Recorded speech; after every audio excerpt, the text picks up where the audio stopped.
የአርቲስት ሃጫሉ ሁንዴሳ 5ኛ የሙት ዓመት መታሰቢያና 4ኛ ዓመት የሃጫሉ አዋርድ የሽልማት መርሃ ግብር ትላንት ምሽት በአዲስ አበባ ተካሂዶ ቆይቷል።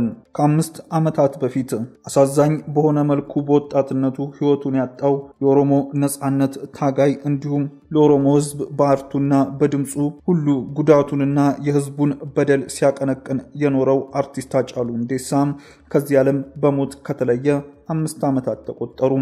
ታዲያ ይህ 5ኛ የሙት ዓመቱን የተለያዩ ዕውቅ ግለሰቦችና ትላልቅ ተቋማት የአርቲስቱን ዘመን አይሽሬ ስራዎችና ታሪክ የማይረሳውን የወጣትነት ተጋድሎን እንዲሁም ለህዝቡ ያደረገውን አስተዋጽኦ በሚያስታውስና በሚዘክር መልኩ 5ኛ ዓመት የሙት ዓመቱን ለ5 ተከታታይ ዓመታት በደማቅ ሁኔታ የአርቲስቱን ስራዎች በሚያስታውስ መልኩ በተለያዩ ደማቅ ፕሮግራሞችና መርሃ ግብሮች ሲታወስና የአርቲስት ሃጫሉ ሁንዴሳ በኦሮሞ ህዝብ ልብ ውስጥ ያለው ቦታ ሲወደስ ቆይቷል። እንዲሁም ያላግባብ ነፍሱ የተቀጠፈችበትን ፍትህ ያጣ መስዋዕትነት ነፍሱ ፍትህን እንድታገኝ የአርቲስቱ ቤተሰቦች አድናቂዎችና ወዳጅ ዘመዶች በሙሉ በተለያየ መልኩ ለአርቲስት ሃጫሉ ሁንዴሳ ፍትህን ጠይቀዋል። እንዲሁም በዚህ መርሃ ግብር ላይ በኦሮሞ አርት ውስጥ በአመቱ ጉልህ አሻራን ያኖሩና በተለያዩ ጊዜያት በአርቱ አስተዋጽኦ ያበረከቱ ግለሰቦች በመርሃ ግብሩ ዕውቅናን እና ሽልማትን አግኝተዋል።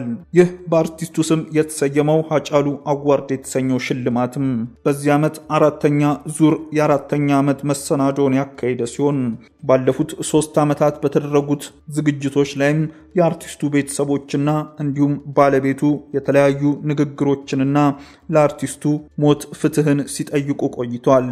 ባሳለፍነው ዓመት እንደምናስታውሰው ወይዘሮ ፋንቱ ደምሴ ፍትህ እንዲረጋገጥ እሻለሁ ስትል ተናግራ ነበረም። ነገር ግን ዛሬም ድረስ የአርቲስት ሃጫሉ ሁንዴሳ ግድያ ፍትህን ሳያገኝ ተድበስብሶ አሁን ድረስ ነፍሱ ፍትህን ሳታገኝ ድፍን 5 ዓመታት ተቆጠሩም። የ12ኛ ክፍል ማጠናቀቂያ ፈተና ተጀመረ። የ2017 ዓ.ም ትምህርት ዘመን የኢትዮጵያ ሁለተኛ ደረጃ ትምህርት ማጠናቀቂያ 12ኛ ክፍል ፈተና በዛሬው ዕለት ተጀምሯል። የመጀመሪያ ዙር የተፈጥሮ ሳይንስ ፈተና በሁሉም የፈታኝ ጣቢያዎች መሰጠት ተጀምሯል። የትምህርት ሚኒስቴር ፕሮፌሰር ብርሃኑ ነጋ፣ የሚኒስቴሩ አማካሪ ሚኒስቴር ዴኤታ ፕሮፌሰር ክንደያ ገብረሕይወት እንዲሁም የደቡብ ምዕራብ ኢትዮጵያ ክልል ርዕሰ መስተዳድር በተለያዩ አካባቢዎች በመገኘት ፈተናውን አስጀምረውታል። በዘንድሮ በወረቀት እና በበየነ መረብ ከ608,000 በላይ ተማሪዎች ፈተና ይወስዳሉ ተብሎ ይጠበቃል። ውድ ተመልካቾቻችን በዕለታዊው የዛሬ ውሎ ፕሮግራማችን ይዘንላችሁ የቀረብናቸው ዋና መረጃዎች እነዚህ ነበሩ።